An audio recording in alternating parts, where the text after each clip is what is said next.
Today, pag-uusapan natin yung Yamaha PG1 as a motorcycle. Maganda ba to as a beginner? Maganda ba to as a secondary motorcycle na maganda ipang camping, maganda ipang adventure, or you're for day-to-day ride as a motorcycle rider. For its price of 96,400 pesos na, which is down na to 82,900 pesos, masasabi pa rin natin bang sulit tong motorcycle na to?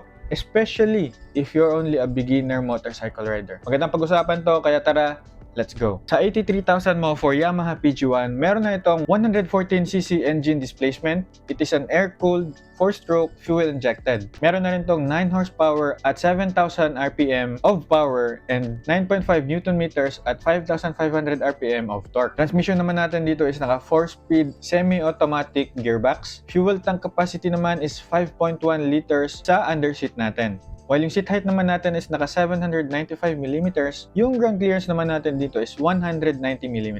With a weight of 107 kg curb, yung tires din naman nito is 90 by 100 by 16 tube type on both front and rear. Yung front brakes nga pala nito is naka disc brake, while yung rear brake naman nito is naka drum brake. Yung instrument cluster naman nito is analog speedometer and fuel gauge. So masasabi natin dito na although it's analog, mafe-feel pa rin naman natin dito ang classic styling ng motorsiklong ito. It also has a styling element which yung fork nito is naka rubber boots na, yung tires naman nito is naka mop style. Hindi lang to sobrang maganda for off-road, off-road ready na rin to. You're gonna most likely like this motorcycle of these key features. First doon is ang kanyang pagka-scrambler look. With its scrambler inspired design, yung classic styling with practical touches nito is very good kasi meron siyang rubberized fork gaiters, exposed lugs, naka-raised na rin yung exhaust niya, and naka-retro yung lighting fixtures. Hindi lang siya naka-retro guys naka-LED na rin to. Sobrang ganda talaga ng kanyang styling. Next naman is that maganda rin yung kanyang efficient mechanics. With fuel injection that delivers smoother running and better throttle response, it is also combined with the 4-speed semi-automatic gearbox that lets you enjoy your riding engagement and less na less yung antok mo nito. One of the best features na may pagyayabang ng Yamaha PG1 is ang kanyang seat height and high ground clearance.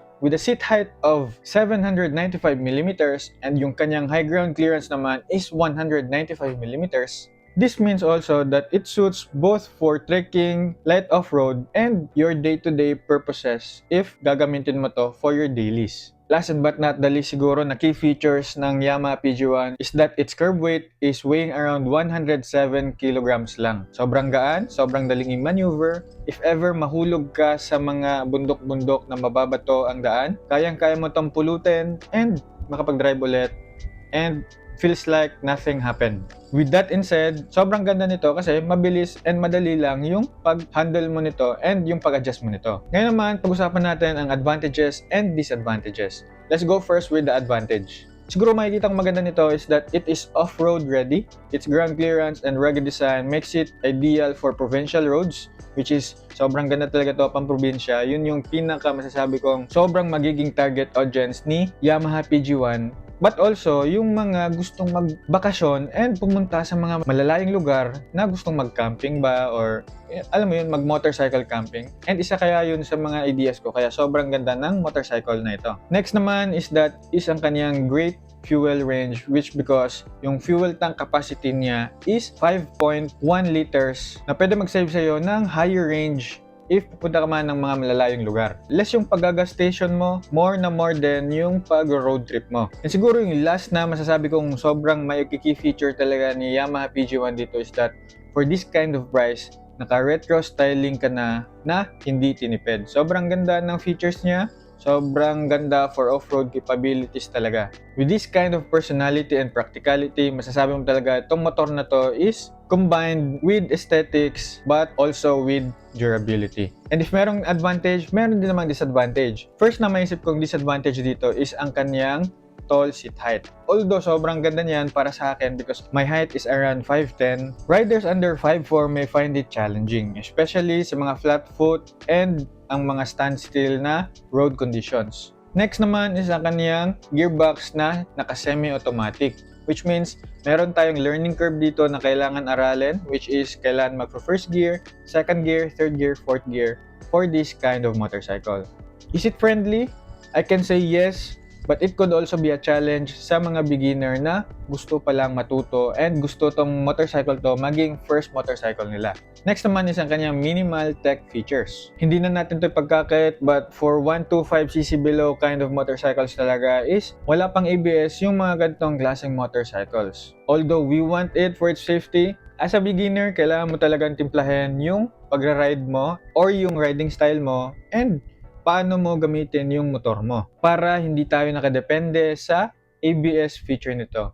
And siguro, yung masasabi natin dito is although maganda yung analog, technology-wise, medyo mas maganda talaga if naka-digital display tayo instead of analog. Now, let's talk about road condition capabilities. Sobrang okay ito sa city streets because it is smooth and nimble, and taller seat may require na maging sanay tayo sa mga traffic nito na medyo matitingkayad if especially yung height mo is below 5'4". Next naman is sa rural and gravel roads. Sa mga matatarik na daan where si PG1 excels, this motorcycle is really good at ruts, dust, and uneven surfaces. Now, if we talk about mild off-road or light floods, which is common sa Pilipinas, the elevated exhaust and ground clearance that makes light water crossing safer, it also helps us avoid deep floodwaters or extreme terrain. And last but not the least, if gagamitin mo to for long commutes, magiging swabe pa rin to sa daan kasi it has a 5.1 liters of tank capacity. Naka-FI ka pa niyan, and ang iisipin mo na lang is how to get in your place na gusto mong paroonan na safe ka and hindi ka ma-aksidente. Ngayon, if beginner ka, maganda ba tong motorcycle na to?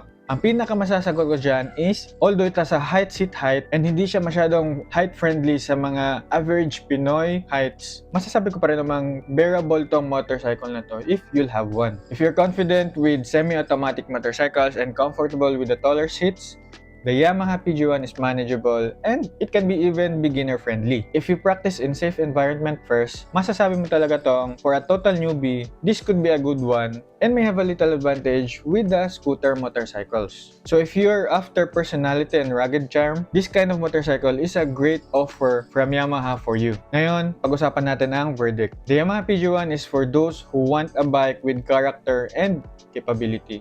Beautiful in design, yet practical in function.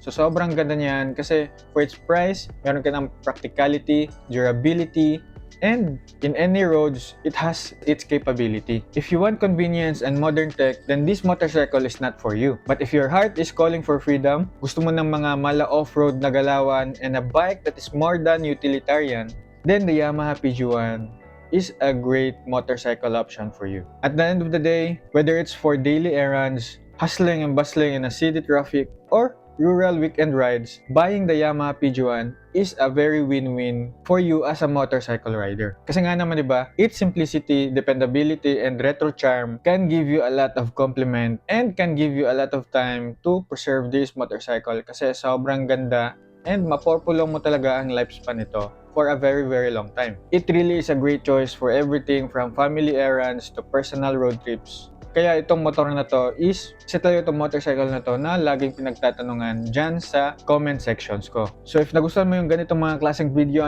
you can follow me for more. You can follow my Black app din. Like this video na rin and comment down below your thoughts if meron ka rin suggestions or questions na pwede natin pag-usapan dyan together with the community. You can also support me by purchasing helpful products dyan sa mga affiliate videos ko. And always remember lang to ride safe and see you on my next video.